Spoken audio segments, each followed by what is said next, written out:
ارباز کی سیریمنی ہے 2 دن بعد چلنا ہے میرے ساتھ۔ وہ اب سفائر کو کوٹ میں لٹا کر بستر پہ آئی تھی جب دین فون پہ مصروف اس کو آتا دیکھا بولا۔ سمر کا چہرہ یکدم سپاٹ ہو گیا۔ جب اس کے خاندان کے ایک فرد مورے یا خانم کے علاوہ کسی کے بارے میں سنتی تو وہ بگڑ جاتی، پتہ نہیں، لیکن اس کا بھی کوئی قصور نہیں تھا۔ جب ان حویلی والوں کا ذکر ہوتا ایک اس پر بیتا سب کچھ نظروں کے سامنے گم جاتا اور اپنے جسم اور دل پہ لگے زخم پھر سے کھڑے ہو جاتے تھے۔ نہیں، آپ جائیں، جاسمین کا اسکول ہے، نور صبح کی بھی یونی ہے، میری جاب ہے، ویسے بھی طبیعت ایسی نہیں کہ ٹریول کر سکوں۔ صبح اور جاسمین لے لیں گی، ویسے بھی ڈیئر یہ پاکستان تو نہیں ہے۔ پھر بھی دین، 2 لڑکیوں کو تنہا نہیں چھوڑ سکتی، ان دونوں کی ماں اب میں ہوں اور ایک ماں ہونے کے ناطے میں کوئی رسک نہیں لے سکتی۔ اف میری بیوی، اچھا ٹھیک ہے، مگر پاکستان چلنا ہوگا 2 ہفتے کے اندر اندر۔ ایک دم سمر الرٹ ہو گئی۔ کیوں؟ ارباز کی شادی فکس ہو گئی، منگنی ہوئی تھی اپنی خالہ کی بیٹی سے۔ ارباز کی تعلیم بھی مکمل ہو گئی اور اب اس کی شادی کریں گے اور اس کی، اور یہ سوچ رہی تھی ایسے مرد اور خاص کر روایتی خاندان والے مرد دوسری شادی کر بھی چکے ہوتے ہیں، اگر پہلی موجود ہو یا نہ ہو۔ دین سمجھ گیا بہن اس کو دنیا بھی نہیں چاہتی، دینا بھی نہیں چاہتی، اور بہن کی جگہ کسی اور کو سوچ کر گھبرا رہی ہے۔ خانم سے جوتیاں نہیں کھانی، اسامہ نے، اور ویسے بھی اس کا کہنا ہے اس کی شادی ہو چکی ہے۔ پر سمر خاموشی سے اسے دیکھتی رہی۔ ایک دم کچھ ہوا تھا اسے، اس لڑکے نے ابھی تک شادی نہیں کی، مگر کیوں؟ شادی کی جھنجھٹ میں کوئی پڑے گا؟ وہ ان کو تو مفت کا مال مل جاتا ہے، ڈرامے باز اور دین اس کا ساتھ دیتے ہیں۔ میں اب کچھ نہیں بولوں گی، ہاں ناراض ہو جائیں گے۔ سن رہی ہو؟ وہ ایک دم چونکا دین کو دیکھنے لگی۔ جی، میں کہہ رہا ہوں شاپنگ شروع کر دو، ویسے بھی سمر نے انکار نہیں کرنا، موری بہت اداس ہو رہی ہیں، عمرے سے واپس آئیں گی، اور دوسرا وہ سفائر کو دیکھنا چاہتی ہے، برداشت پہ بھی وہ نہیں آ سکی تھی۔ مگر دین، اگر موشم تم مجھ سے پیار کرتی ہو تو آج مجھے ثابت کر کے دکھا۔ وہ گھورنے لگی، پھر اس کے سینے پہ سر رکھ کر بولی، محبت کو بھی بلا ثابت کیا جاتا ہے۔ ہاں کیا جاتا ہے، میں ہر منٹ ہر سیکنڈ کرتا ہوں، مگر مجال ہے میری بیوی کبھی ثابت کرے۔ وہ اس کے بال سہلاتے ہوئے بولا، دین مجھے گھبراہٹ ہو رہی ہے، اس حویلی میں جانے کا دل نہیں کر رہا، تم اس بار سنہری حویلی کو بہت مہلت پاؤ گی موشم، جانتی ہوں، پر دل گھبراتا ہے میرا، میں آپ اور سفائر کو اپنوں سے دور بھی نہیں کرنا چاہتی، جیسے میں اور صبا اپنے اپنوں سے دور ہوئی، اس لیے اب جیسا کہیں گے میں تیار ہوں۔ ویسے بھی آپ نے میرے لیے بہت کچھ کیا، اور اس کے مقابلے میں یہ بات ماننا کچھ بھی نہیں، آپ کے لیے جان دینا چاہوں تو دے سکتی ہوں۔ دین ہنس پڑا، اس کی آنکھیں چومتے ہوئے بولا، بس یہی بہت ہے میرے لیے، تھینک یو سو مچ موشی۔ اور سمر کو اب اپنے سے زیادہ نور کی فکر لگ گئی، اگر وہ اسامہ کو دیکھا پھر سے نہیں، وہ اس وقت بچی تھی، بچوں کو الفت سے سی ہو جاتی ہے، پر اب وہ بڑی ہوگی، ہاں اسے کوئی دلچسپی نہیں ہوگی۔ خود کو پرسکون کرتے ہوئے وہ آنکھیں موند کر چکی تھی، مگر اسے کیا معلوم تھا جسے وہ الفت کہہ رہی تھی وہ الفت نہیں تھی بلکہ محبت تھی، یا شاید اب وہ محبت کی سٹیج سے آگے نکل چکی تھی، اور پاکیزہ عشق کبھی مٹتا نہیں، وہ ہمیشہ روح میں بس جاتا ہے، اور یہ اسامہ نور صبا کے دل میں بس گیا تھا۔ زور سے آبار کو پٹکا پھینکا گیا، اس خبیثان کی اتنی جرأت مجھے ایکسپوز کرے کہاں سے لایا ہے یہ خبر بتاؤ، وہ جتنی مشکلوں سے میں نے کور کی تھی ساری میری عزت مٹی میں ملا دی۔ ملک کی داڑھ سے پورا ملک ہاؤس ہل گیا تھا۔ وہ جو عمارت بنا رہا ہے نا، کیا نام ہے اس کا، صبا فاؤنڈیشن، ختم کر دو، ایک نشان نہیں رہنا چاہیے۔ اس کل کے لڑکے نے کیسا سمجھ لیا یہ سب کر کے میں پیچھے رہ جاؤں گا؟ ہرگز نہیں، اب اس خان کے بچے کو میں بتاؤں گا کہ ملک فراز کوہنے دفع ہو جاؤ۔ آنکھوں میں ایسی لالی تھی، ایسا لگ رہا تھا جیسے خون آنکھوں سے نکل آئے، کہ ان کی آنکھوں میں کسی خون آشام درندے کا عکس دیکھا، سب کے سب یہاں سے بھاگے کہ ان کا کوئی بھروسہ نہیں تھا، ابھی گولیوں کی بارش کر دیتے۔ وہ ابھی کو جلدی سے پریکٹس کا کہہ کر گاڑی لے کر سیدھا اسامہ کے گھر پہنچ گئی۔ کار کو باہر ہی پار کر کے وہ اتری، دیکھا تو گرے ٹریک سوٹ میں ملبوس اسامہ داچی کی اچھا ہسبینڈ بھاگتا ہوا اس سے آ رہا تھا۔ ارے تم، گڈ مارننگ ہسبینڈ، وہ مسکرایا۔ اتنی صبح کس خوشی میں یہاں پہنچ گئی محترمہ؟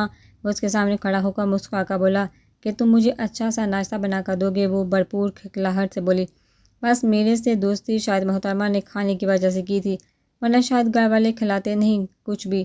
اچھا باہر مت کھڑے ہو، چلو اندر اچھا سا بٹر چکن سینڈوچ بنا کر کھلا، پھر مجھے ہیلی کو پک کرنا ہے، پھر یونی جانا ہے۔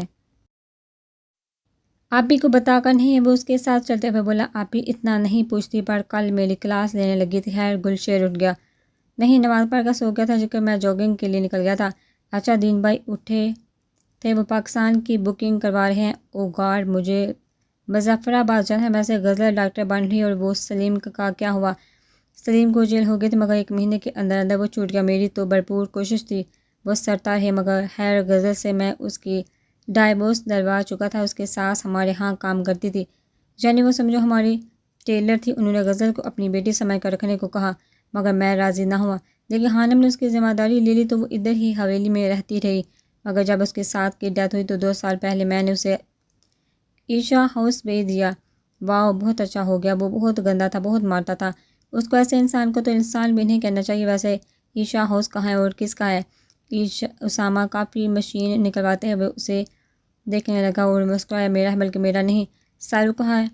غریب، یتیم، بوڑھے، لاچار، ڈائیورس، اپاہج، سب کا گھر ہے۔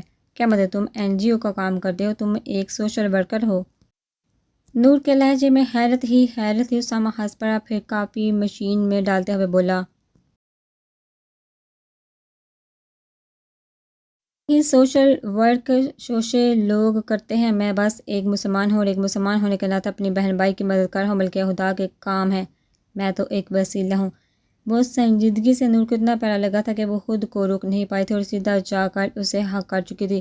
اسامہ ایک دم ہنس پڑا، یور دا بیسٹ چکی، I am lucky to have you. وہ وہی 13 سالہ والد صبا بن گئی جس کو اپنے دوست سے بے پناہ محبت، اس کے اندر کی چھپی اچھائی نے تو نور کو اس کا دیوانہ بنا دیا تھا۔ اس ہول میں چھپے انسان میں ایک ہیرا تھا، ہیرا بھی نہیں کوئی نور کہا جائے تو زیادہ بہتر ہے۔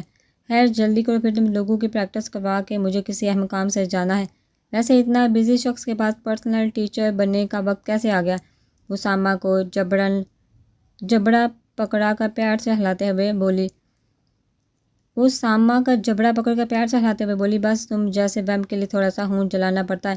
وہ پاگل ہو گیا، اتنی ہیل ٹیگ روٹین؟ نور نے گوڑا، اچھا میں ویمپ ابھی خون چوستی ہوں۔ وہ دانت نکال کر اس کو کرنے لگی۔ اسامہ بھاگا، لو آگے چڑیل، میرے گھر آ گئی چڑیل اور ختم کر دو خون میرا۔ نہیں، اب میرے اندر ویمپ موڈ آن ہو گیا ہے، میں تو اب خون پیوں گی۔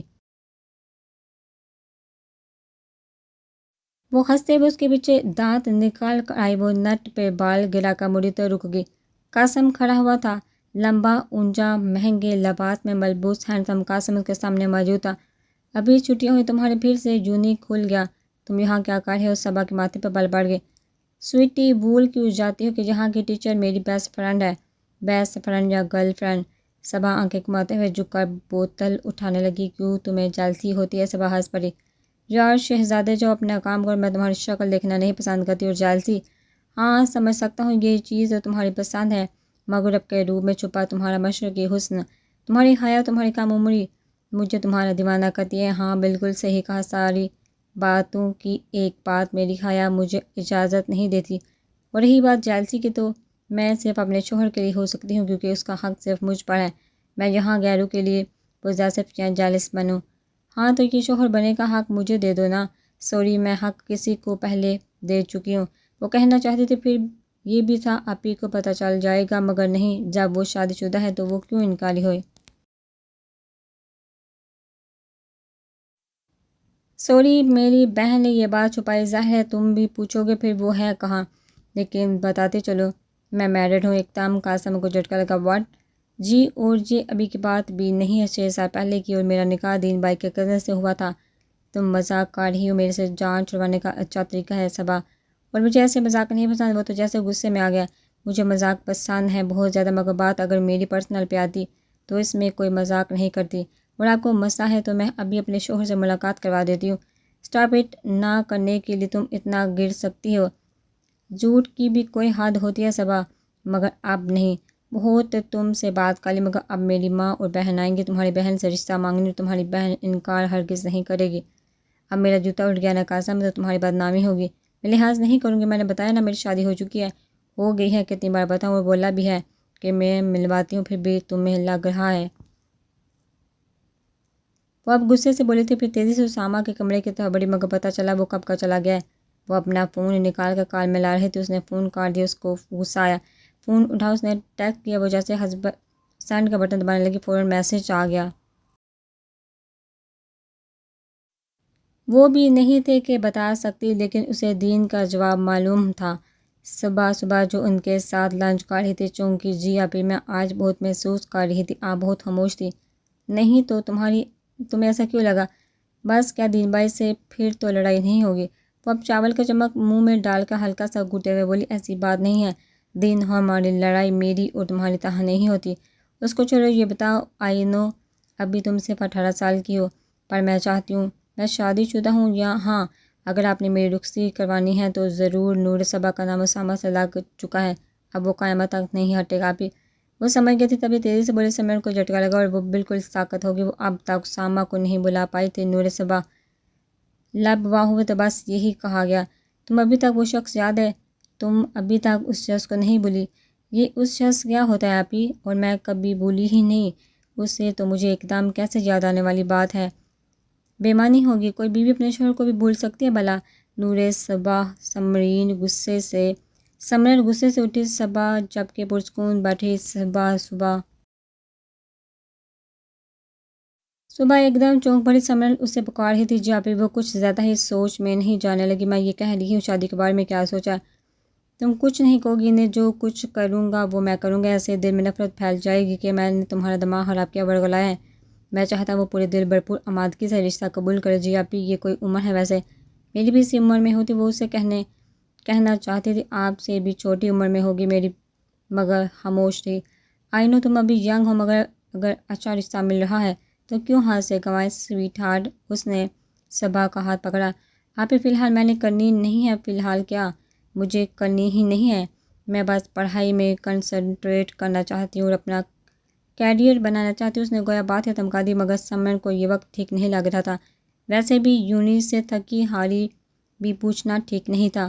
وہ آہستہ آہستہ اس کے دل میں یہ بات ڈالے گی، سب کے کہہ کے چوٹ پڑے۔ صبا کلاس میں نہیں آئی تھی اور ساماد جکی کا غصے سے برا حال ہو گیا تھا۔ بس نہیں چل رہا تھا اس لڑکی کا جو کبھی باز آ جائے اور اسے بخش دے۔ اصل میں واقعہ یہ ہوا تھا کہ اسامہ دیچی کی میٹنگ اور اپنے دیگر کاموں میں بھول گئے کہ ان کی بیوی ویمپ نے انہیں پاگلوں کی طرح فون کیا تھا اور انہوں نے بعد میں کال کرنے کو کہا جب بھی فری ہو جائیں، پر بیچارے چکی رات کے 12 بجے فارغ ہوئے اور سو گئے۔ ایسی بے ہوشی والی نیند چکی کو کبھی نہیں آئی اور ان کا بیچارہ فون بج بج کے پاگل ہو گیا۔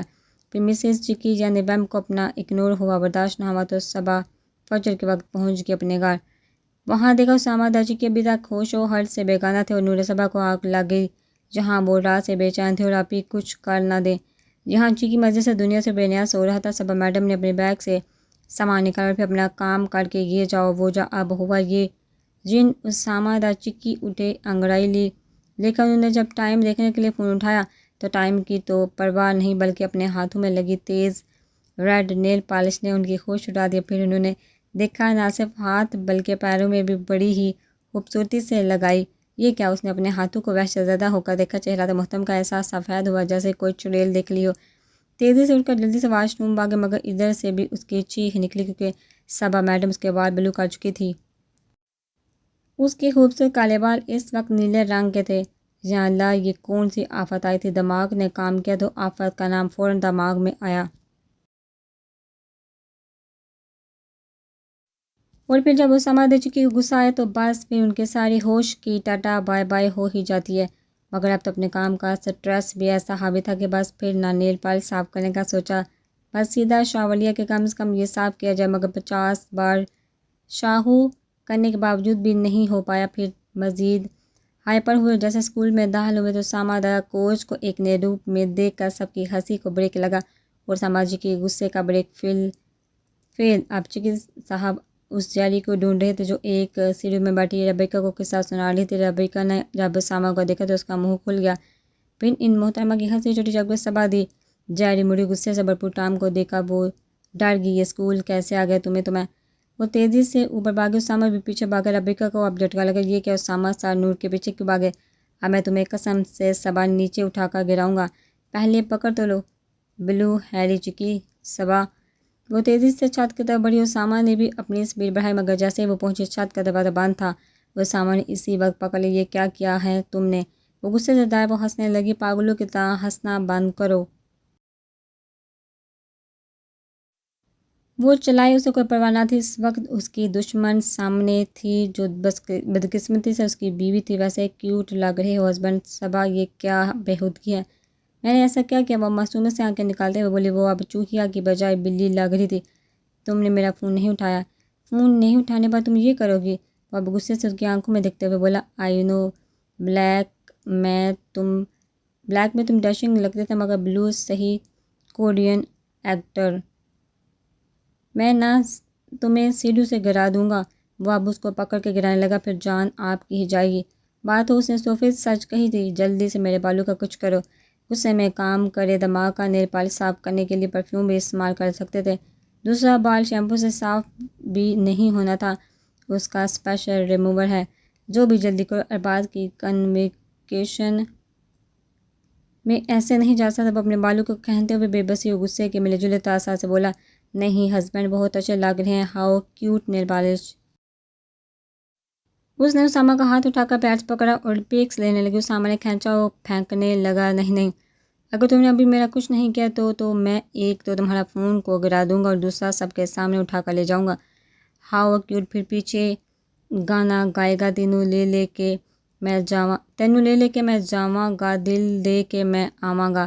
اسامہ اٹھانے لگا، اچھا چلے، انسان مذاق کرتا ہے، حد ہوگی۔ وہ فون لے کر نیچے اتری، وہ بھی اترا، مگر یہ منظر کسی سے محفوظ نہیں رہ پایا تھا، اور وہ تھی الف رات کا پہر تھا۔ وہ لوگ چپکے سے فاؤنڈیشن کے اندر داخل ہوئے، اندر جانے کی اجازت بھی گارڈ سے ملی جو چند پیسے میں ہی بک چکا تھا۔ ان سب کے ہاتھوں میں بڑے بڑے سلنڈر اور مٹی کے تیل کی بوتل تھی، اور پھر وہ اپنا کام جلدی سے کرنے لگے، اور جب کام ہو گیا تو باہر نکل کر ماچس سے اپنا کام کر کے یہاں سے بھاگ اٹھے، اور پھر پورا ایشیا فاؤنڈیشن کی نئی عمارت کو 10 منٹ کے اندر آگ نے اپنی لپیٹ میں لے لیا، جس میں موجود 2 ٹیچرز اور ایک کھانا پکانے والی ماسی وہاں رہ رہی تھی، کیونکہ 2 کمرے وہاں بن چکے تھے، اور آہستہ آہستہ نئے آنے والے فرد کو وہاں بھیجا جا رہا تھا، مگر اس آگ نے ان کو اپنے اصل مقام پہ پہنچا دیا۔